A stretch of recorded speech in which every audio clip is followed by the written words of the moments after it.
In this lesson, we're going to see how to use the Hashmap class as a way of storing key value pairs. The Hashmap class differs from the tree map class that we just looked at in that a hash map cannot guarantee the order of the items in the collection. So for example, in a tree map, the keys may be in alphabetical order or numerical order throughout the lifetime of a program. With a hash map, there is no guarantee of any such order. Other than that, they are exactly the same, and for most situations, they can be used the same. Since generally when we're working with associative containers, we're not worried about the order so much as being able to retrieve a value based on a key. So let's look briefly at how to use the Hashmap class. We're going to write a program called grades.java, and in it we're going to store a set of grades. First thing we have to do is import the Hashmap class. So we'll do that first. Then we'll start our program.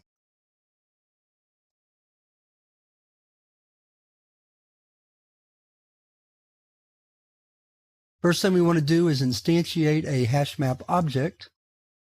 So we have to provide the data types for the key and value. So we'll do string integer for a set of grades,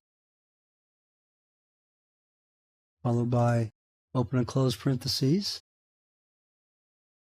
To add name grade pairs, we use the put method. We'll put a few grades in here.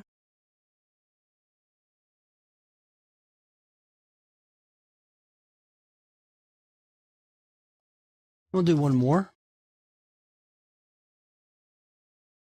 To retrieve a grade, we use the get method with a key. So for example, if I want to print out Smith's grade, I would write grades.get and then provide Smith as the argument. So let's compile at this point, see what we get.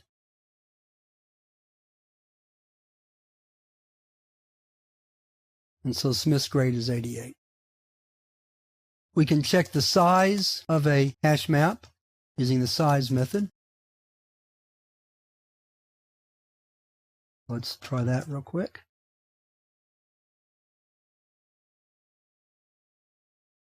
We have 4 grades in our collection. If we need to remove a grade, we have a remove method where we provide a key and it will remove that key assuming it's there. Well, let's add the size back in. So let's copy and paste that. Add that back in. There we go.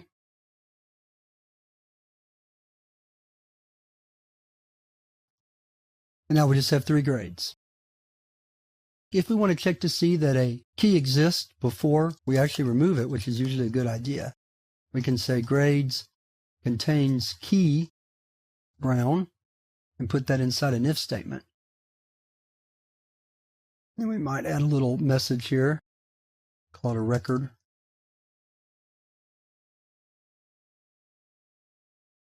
Let's compile and try that again.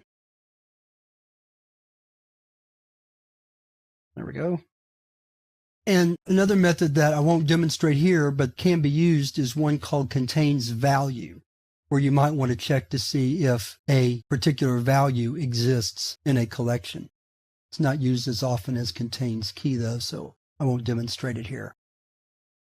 But with that, you see the general operation of the Hashmap class. These are the methods that you'll use the most often.